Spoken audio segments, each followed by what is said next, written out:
Good afternoon, everyone. And I apologize. I had some technical difficulties just a moment ago, but we are back on the Money Variable podcast tonight to have a discussion concerning um, the Obamacare, the Affordable Care Act. So we're going to have a discussion tonight concerning this.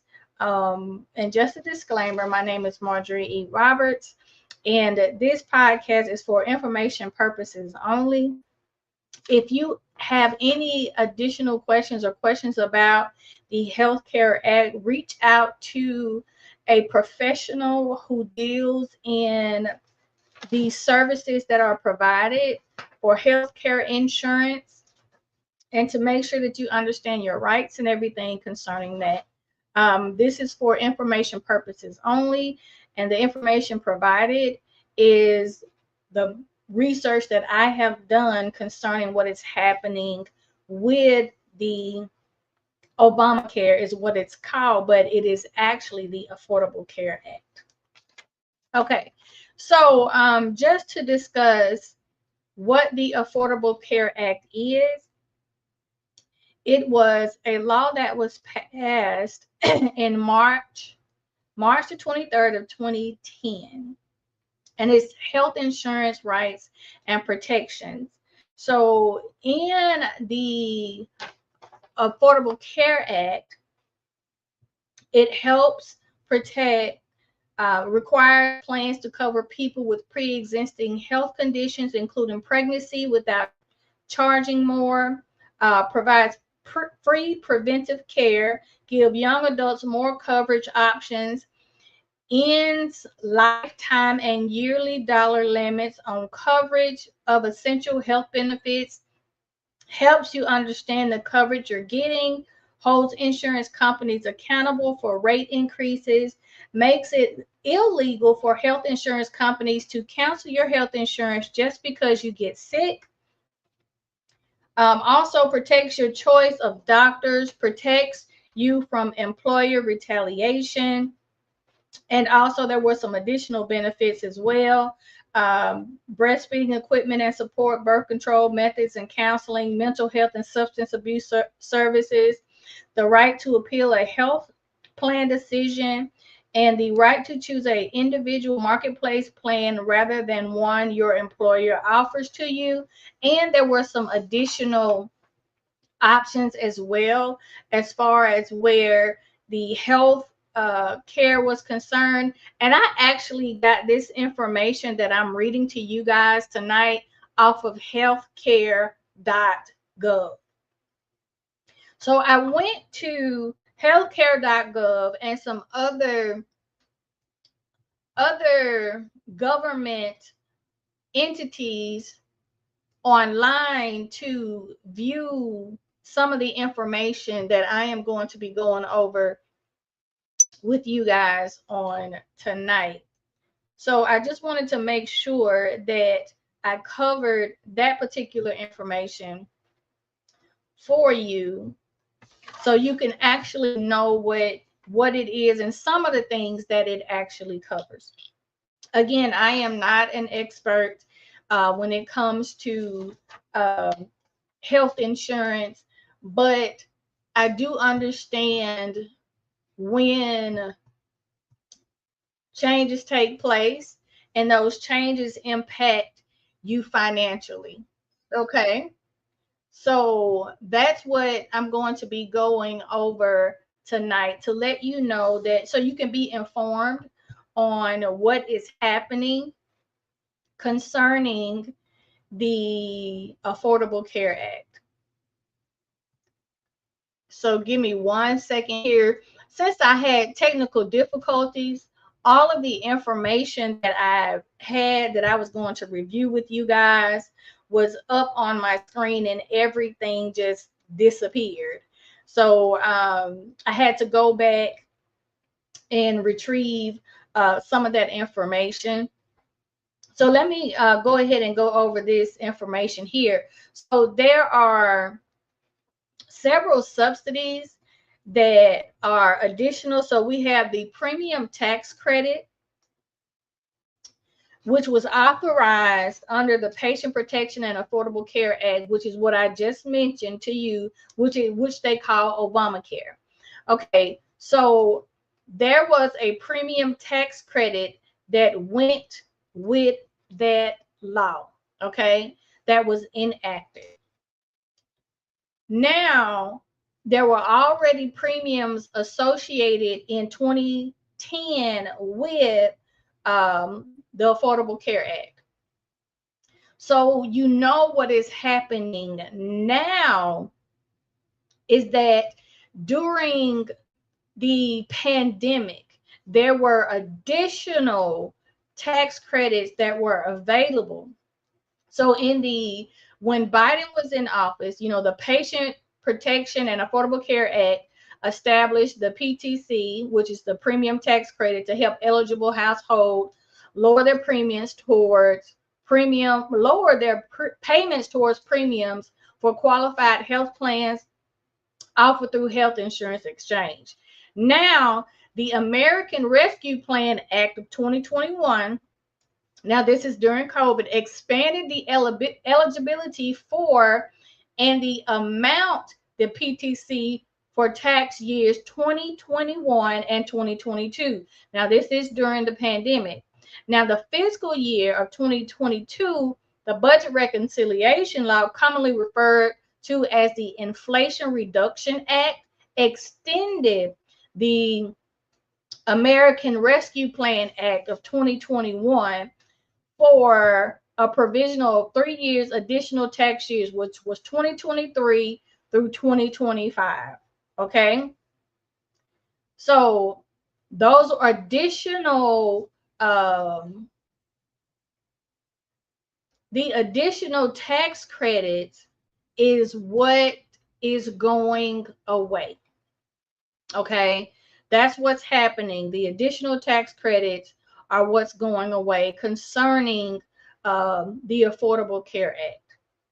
Now, mind you, there were already provisions. I just want to remind you, there was already a provisional tax credit. Premium tax credit is what it is. There was already a premium tax credit, but there was enhanced premium tax credits that were given or applied to the insurance during the time of the pandemic to create it, to have it to where people could be able to afford their actual insurance. So that's what's happening now. That is what everyone has been hearing about expiring on December the 31st of 2025. Okay, so that's what they are talking about. They are talking about the enhanced premium tax credit that was extended and that is scheduled to end on December the 3rd or expire December the 31st of 2025. Okay. Now, so as I was reviewing this information, now that information that I just provided to you, I got that information from congress.gov. I got that information from congress.gov, and it is under the CRS Product Library of Congress. So I pulled this information, and it's concerning frequently asked questions concerning the enhanced premium tax credit. I just wanted to make sure that, I got information to you guys that was credible information. So this is the information that I am getting exactly from the federal government's website. Okay. All right. So now that, with that being said, we have, okay, so what does it mean that the subsidy is enhanced? And I've already explained that to you. So, but I'm going to tell you what actually impacted. As an enacted under the ACA, the enhanced subsidies income, it applied to income eligibility was limited to households whose annual incomes were at or above 100% of the federal poverty level, but no more than 400% of the federal poverty level. Okay.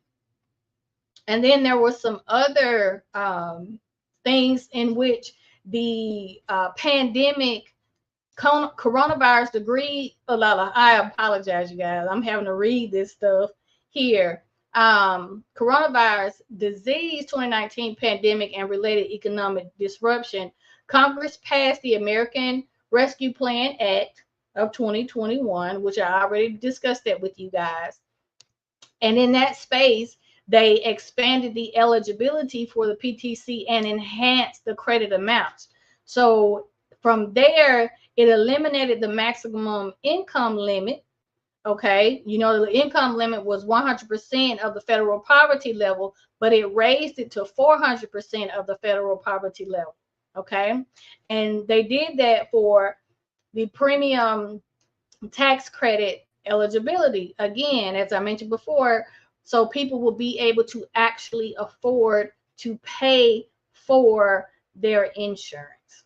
Okay, so now, without an additional extension of the ARPA, the maximum income limit that was 400% of the federal poverty line would be reinstated to the lower level of the 100% of the federal poverty line. Okay. So what is happening now? Now, this other information that I am providing to you, this is coming from another source, not the federal government's website. So what has happened in the news, and this is on Reuters, Reuters, they're talking about how the Republican health care bill was in the House, but they passed it without the ACA subsidy renewal. Okay. So again, the subsidy renewal is the enhanced premium tax credit that made the insurance more affordable for Americans to be able to afford. Okay. All right. So now, because of that, the government has actually left. They passed the bill, but in that bill, it did not include any provisions concerning the renewal of the subsidies that are going to expire in December, on December the 31st of 2025. Okay. All right. So, and then according to Reuters, they passed the bill 216 to 211 votes. Okay.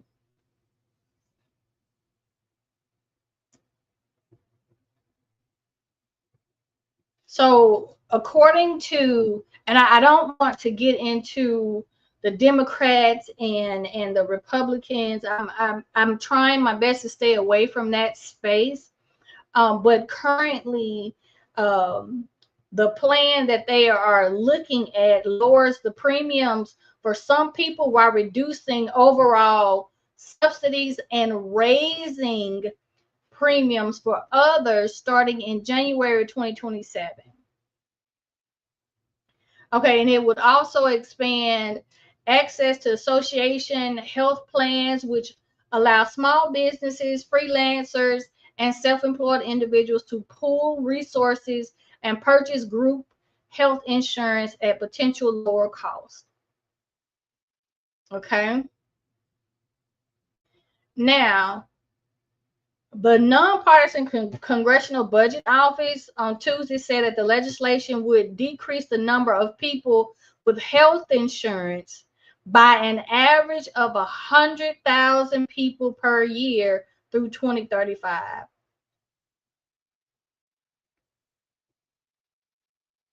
So let me tell you what that looks like. So if you are someone who is has utilized marketplace, maybe you are a business owner, maybe you're self-employed, maybe you have a family of 5. Maybe you have that. Maybe that's your what your family looks like. Okay, so I'm going to give you guys one set of numbers. Okay, so this is a calculation that I did. All right, so in this calculation, I created a fictitious person. All right, and this fictitious person paid in 2025 for their insurance through marketplace. They paid $98 a month. Okay, they paid $98 a month. This is a single individual.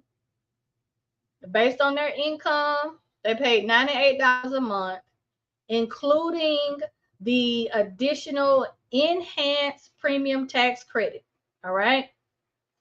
Now, when the tax credits expire December the 31st, that single person's insurance will go up to $314 a month from $98. That's a $216 a month increase in premium, but it is a 220% increase in cost for insurance, health insurance. 220% increase. So that's the reason why those premiums, the enhanced premium tax credits, were so important for Americans to have. And that's the reason why it was so important for that extension to be passed this year. Instead, it's not going to be dealt with until next year. And so that means that Americans will be paying more in healthcare every month. They will be paying more. Again, let me say this. The calculation that I created for that fictitious person paying $98 a month, their premium is going to be increased to $314 a month. That is a 220% increase in premium. So that is what's happening as of right now. And I just wanted to make sure that you guys got some information so you can understand what's actually happening. And I know there's a lot of different resources that are out there, and a lot of people are saying different things. There have been some people who were saying that, the insurance is going away completely. We're not going to have any Obamacare or Affordable Care Act. At this moment, that is not the case. But my research has said that it is just the enhanced premiums tax credits that are going away, that were implemented during the pandemic. And according to my calculations, it's going to impact a lot of people. It really is. So my suggestion to you is to make sure that you reach out to your representatives. Reach out to your representatives. Tell them how you feel about the tax credits that are going away, the enhanced tax credits that help make, the insurance affordable for you to pay, so you can have good health care coverage without having to struggle financially to have those services. Affordable health care is a human right. It's a human right. We should not have to pay thousands and thousands and thousands of dollars, to make sure that we are well. Okay, especially people who cannot afford it and who are in certain financial brackets. But that's where we are concerning the enhanced premium tax credits. And I just want to thank you guys for joining me on tonight. And again, I apologize for the podcast, cutting off, but I did have some technical difficulties. And but if you know anyone who actually specializes in understanding, the tax credits and how they work, you please have them to contact me, and they can be a guest on the Money Variable podcast, because I want to make sure that we get the information out to the people. Anything that is impacting the community concerning finances, the Money Variable is going to cover it. We are going to make sure that the people are prepared and that they have the information that they need, to make informed decisions concerning their families and their finances. That's all that I have for tonight. And if you guys need to contact me, please, you can inbox me on the Money Variable Facebook page, or you can call my office 769-247-4400. But I just want you guys to know how much I appreciate you, and thank you so very much for watching the Money Variable podcast. Have a good night, you guys.